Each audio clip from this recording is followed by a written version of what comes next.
అదే RTV app వార్తల్ని క్షణాల్లో చదివే అవకాశం ఉంటుంది. ఒక న్యూస్ పేపర్, ఒక టెలివిజన్ ఛానల్ మీ చేతుల్లో ఎప్పుడూ ఉంటాయి. లిఫ్ట్ ఏర్పాటు చేస్తూ తుమ్మలచెరువులో వేస్తే అక్కడ కూడా పంపౌత కూడా ఏర్పాటు చేస్తే ఆ నీళ్లు మరి అశాపురం మండలంలో ఉన్నటువంటి మరి సింతల చెరువు గాని, ఎల్లబక్కల చెరువు గాని, తీగల చెరువు గాని వాటి కింద ఉన్నటువంటి 8-9 గుంటలు నిండుతాయి. అది అటు మనం ఏర్పాటు చేస్తే దానికి సంబంధించి 17,000 ఎకరాలు 2 పంటలు పడతాయి అశాపురం మండలంలో. దాన్ని కూడా మంత్రి గారు అష్యూరెన్స్ ఇచ్చినా, మన ముఖ్యమంత్రి గారు కూడా చెప్పినా అది కూడా మనం సాధిస్తాం. సీతారామ ద్వారా తుమ్మల చెరువులో నీళ్లు వస్తుందని అక్కడ ఎత్తిపోయడం ద్వారా మిట్టగూడెం వరకు అన్ని చెరువుల పంటలు నిండి 17,000 ఎకరాలు. ఇది అధికారులు చెప్పిన లెక్కలు నేను చెప్తా ఉన్నా. 17,000 ఎకరాలు అశాపురం మండలంలో కూడా 2 పంటలు పండించడానికి ఉపయోగపడుతుంది. అవే కాకుండా కరగట్ట, గోదావరి కరగట్ట, మరి గోదావరి పరివాహక ప్రాంతంలో ఉన్నటువంటి ఏవైతే ఇల్లు ఉన్నాయో ముంపు గురయ్యే గ్రామాలు అవి కూడా మెట్ట ప్రాంతాలకు తరలించాలని చెప్పినాం. దాని మీద కూడా ముఖ్యమంత్రి గారు మనం మాట్లాడుతూ చెప్పినారు. దాని మీద కూడా తప్పనిసరిగా మెట్ట ప్రాంతాలకు తరలిద్దాం, గోదావరి ముంపు బారిన పడకుండా కాపాడదామని చెప్పినారు.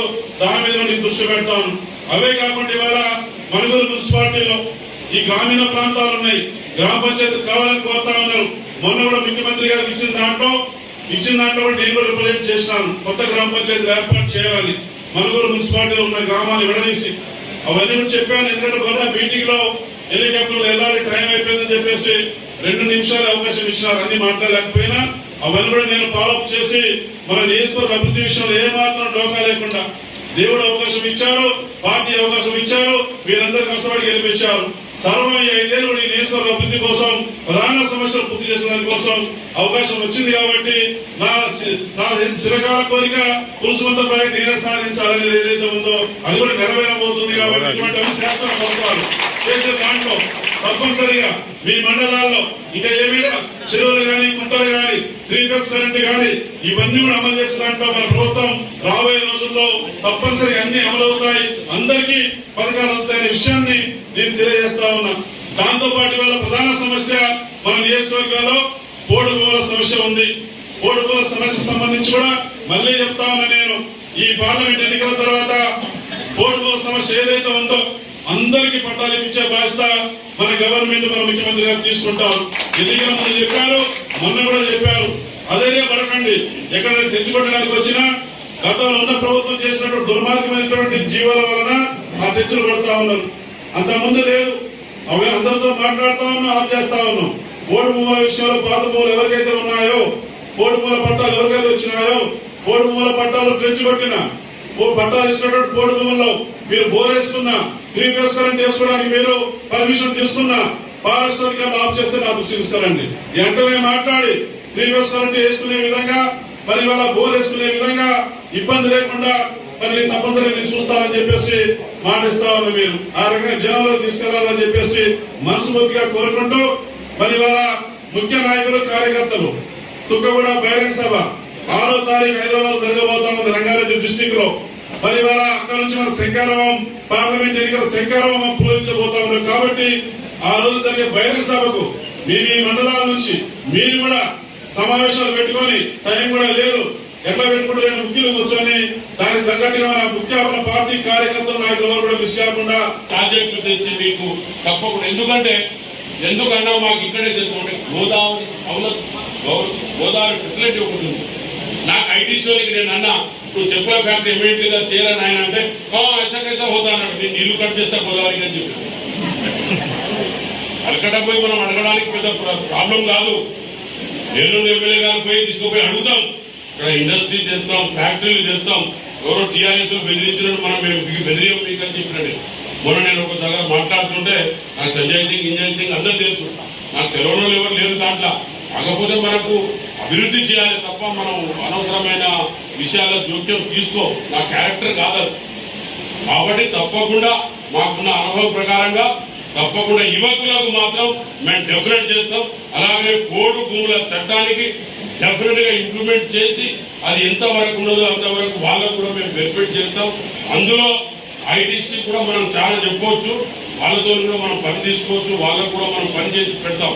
వాళ్ళకు కూడా ఈ ఐటీసీ నేను అనుకుంటున్నా, నేను ఒకటే అన్నా ఐటీసీ దగ్గర పోయినప్పుడు వాళ్ళ దగ్గర కలకట్ట भारत में उससे बड़ा हमारे जो हमारे मणिपुर एरिया में हमारा भद्राचलम का एरिया है ఆ ఏరియాలో ఉన్న అంటే హిందీలో చెప్తే అందరికి హిందీ రాదు కాబట్టి చెప్తున్నా, ఆ ఏరియాలో అది ఇండియాలోనే ఫేమస్ ఐటీసీ కావాలి అక్కడని నేను చెప్పడం జరిగింది.